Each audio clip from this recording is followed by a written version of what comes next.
Here's my gamer rig. As you can see, I'm working with good old XP here. There's my games folder here. There's a nice little screenshot.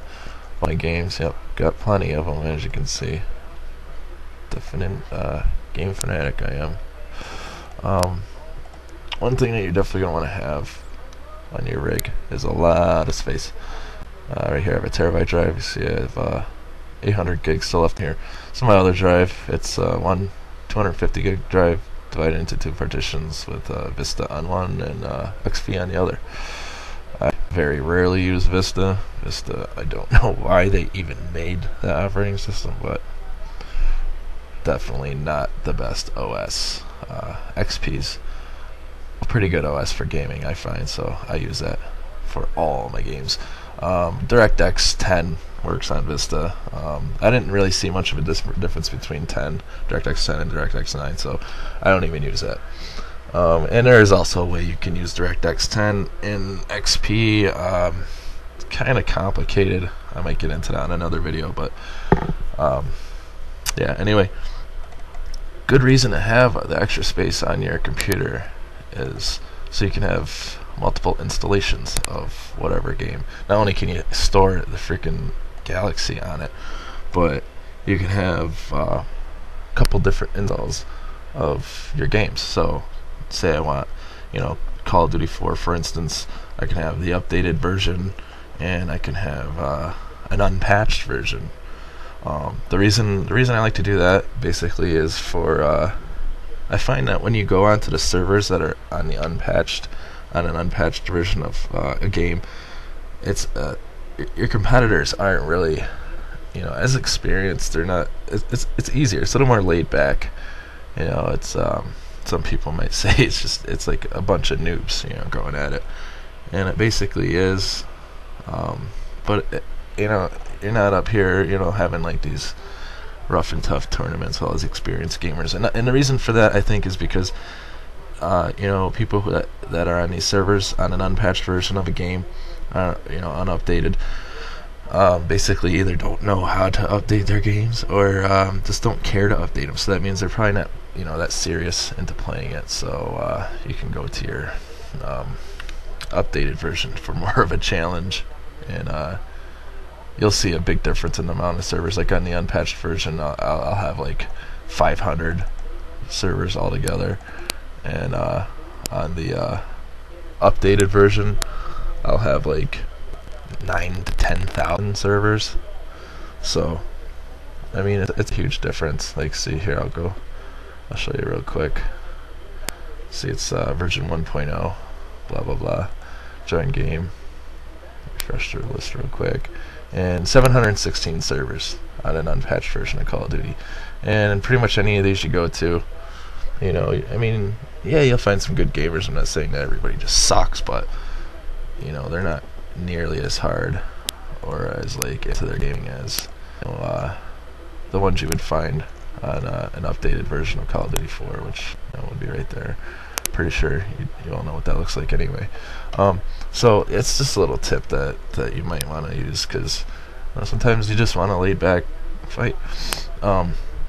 Another reason to have all that space is to have like a games extra folder where you can keep all your games extra files, like your updates, so you don't have to download your updates all the time, or again and again and again. If like you have to reinstall a game or anything like that, you can just have them on there. And I have like a game guides folder where I keep all my guides and such,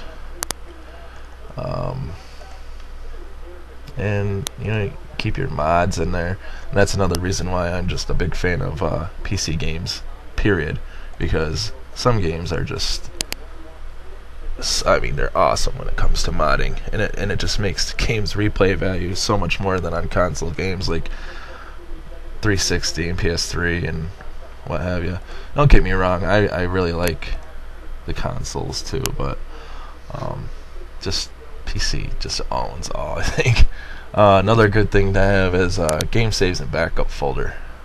There's all my game saves. I don't really have too many of my games saved, but I have them backed up on a disk, and that's good to have, just in case you run into some problems. I know early on in the when Call of Duty first came out, there were some problems with your stats getting reset. I know I ran into that. I'm pretty sure most of you Call of Duty fans out there ran into that yourselves. So you know how that is. Keep it back up. Most gamers are gonna have their GameSpy, Arcade, or Comrade, whatever, Fire. Yeah, and here's a program called GPU Caps Viewer, which it can like monitor how your graphic card is doing, and tell you like if you need any updates for it and what categories, like DirectX or OpenGL, and it's pretty self-explanatory once you get the program.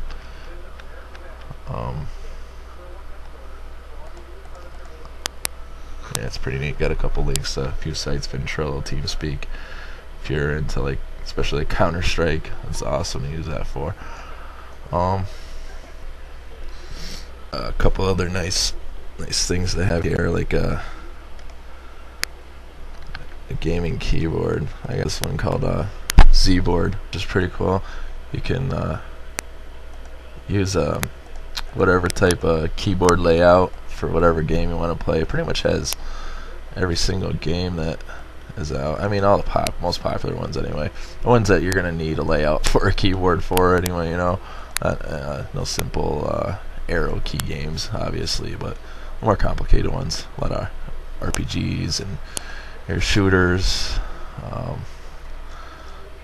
Pretty much have almost every one of these shooters, and I'm pretty sure a lot of you know about ATI tool or ATI tray tools. They both pretty much do the same thing. I got a profile in here called Assassin's Creed, which clocks me to 702.495. Originally, 601.405 is the default settings for the clock on my card, which isn't too bad. I mean, I could pretty much play all the newer games with the settings on high, maybe 2 times analyzing, you know, and it runs, you know, anywhere from like 30 to 60 frames per second. You know, decent frame rates with shadows on and all that's pretty good. With the ATI tool, you clock it even higher. I have it named Assassin's Creed just to remind me that it's my gamer profile setting. Basically, you just set it to that. I set it to that for all my games, not just Assassin's Creed. But it overclocks your card. If you go much higher, you'll see artifacts, or it'll crash your computer. You'll have to just mess with it. Plus, minus your different cores here to find out where your thresholds are. And you can just get more out of your card. Before I got this one, I have a HD 2600 right now, or ATI HD 2600, yeah, which is a pretty decent card. I mean, it's not bad, and it's 512, blah blah blah, and it does the job. The one I had before it was pretty crappy. It was 9550.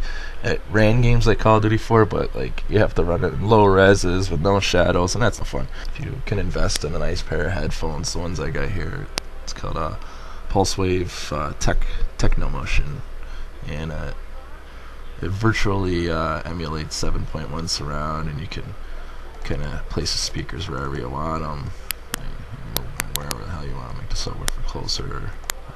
Pretty cool program that comes with them, and it also has like a vibe function, and I like the surround headphones the best because you can really pinpoint, like if you're playing first-person shooters, you can really pinpoint where your enemies are, which comes in really handy, and it kind of gives you the upper hand in those guys that are playing it on, you know, their regular their speakers or stereo speakers on their desktop and whatnot. I mean, you can get pretty much good sound on anything, but the headphones, you can really hear stuff, and a good pair of surround headphones really does it for me anyway. So that's another tip between the keyboard and a nice pair of headphones and a good mouse with some high DPI. Can really expand your gaming experiences. Pretty much the essentials of a gamer rig. Alright, thanks for watching. On to the gaming.